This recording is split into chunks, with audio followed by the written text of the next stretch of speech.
दोस्तों, एक साल पहले शुरू हुई रशिया यूक्रेन जंग के बाद अब मिडिल ईस्ट में एक नई जंग का आगाज हो चुका है और ये जंग है इजराइल और पैलेस्तीन का, जिसके आपने अब तक सैकड़ों न्यूज आर्टिकल देख चुके होंगे। इस हमले में हमास ग्रुप ने इजराइल पर अचानक से 7 अक्टूबर 2023 की सुबह को हमला बोल दिया, जिसमें हमास ने इजराइल के ऊपर कंटिन्यू 5000 से ज्यादा रॉकेट्स लॉन्च किए। हाँ, ये बात सच है कि इजराइल के पास दुनिया का सबसे एडवांस डिफेंस सिस्टम मौजूद है, लेकिन किसी भी डिफेंस सिस्टम को एक साथ 5000 मिसाइलों को काउंटर करना इम्पॉसिबल हो जाता है। इसी वजह से इजराइल में आज कुछ वैसा ही हाल है जैसा 1.5 साल पहले यूक्रेन में हुआ था। तो आज हम इस वीडियो में यही डिस्कस करेंगे कि इजराइल ने कैसे हमास को काउंटर अटैक किया है और कौन कौन से देश ऐसे हैं जो इजराइल और हमास के साथ खड़े हैं, और साथ ही ये भी देखेंगे कि इस जंग से रशिया को क्या फायदा होने वाला है। तो दोस्तों, इजराइल पर गाजा के हमलों का करारा जवाब देने के लिए इजरायली पीएम बेंजामिन नेतन्याहू ने अब पूरे गाजा पर इन्वेड करने का सीधा सीधा ऐलान कर दिया है, जिसके तहत इजराइल ने पहले गाजा की तरफ से लॉन्च किए जाने वाली रॉकेट लॉन्चिंग लोकेशन को अपने दर्जनों फाइटर जेट से बॉम्बिंग करके उस इलाके को पूरी तरह से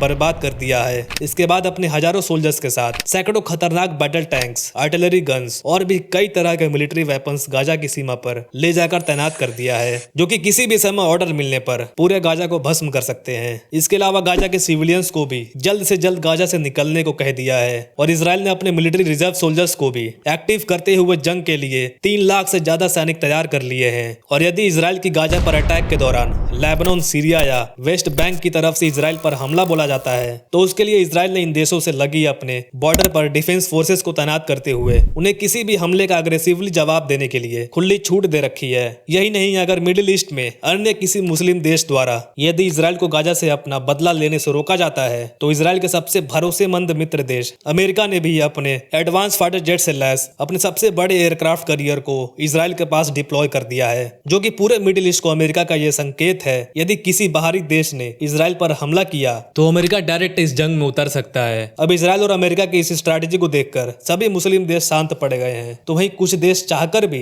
इजराइल से पंगा लेने से डर रहे हैं और ये कोशिश कर रहे हैं कि ज्यादा से ज्यादा मुस्लिम देश एक साथ मिलकर इजराइल को रोकने के लिए एकजुट हो सके। ऐसे में यदि किसी देश द्वारा इजराइल को नहीं रोका जाता है, तो आने वाले कुछ ही महीनों में इजराइल गाजा में हमास को तबाह करते हुए इसे वर्ल्ड मैप से ही मिटा डालेगा। और कुछ रूमर्स ये भी आ रहे हैं कि ईरान, रशिया और चाइना की मदद से कुछ और अन्य मुस्लिम देश को शामिल करके इजराइल के खिलाफ एक बड़ी जंग छेड़ सकता है। अब इसका फायदा रशिया को यूक्रेन के खिलाफ जंग में होगा, क्योंकि इससे अमेरिका एक और फ्रंट में उलझ जाएगा, जिससे वह यूक्रेन को मिलिट्री वेपन सप्लाई नहीं कर पाएगा। साथ ही मिडिल ईस्ट में होने वाली इस नए जंग से ऑयल एंड गैस की सप्लाई पर भी फर्क पड़ेगा और इसकी शॉर्टेज होने से यूरोपियन देश और भी ज्यादा मुसीबत में पड़ जाएंगे। तब मजबूरन उन्हें रशियन गैस एंड पेट्रोल की तरफ ही जाना पड़ेगा, जिससे रशिया का जियोपॉलिटिकली यूरोप और अमेरिका पर एक नई जीत होगी। तो दोस्तों, इजराइल और हमास की जंग में आप किसका समर्थन कर रहे हैं, कमेंट्स में जरूर बताइएगा। फिलहाल इस वीडियो में इतना ही। Thank you very much for watching video.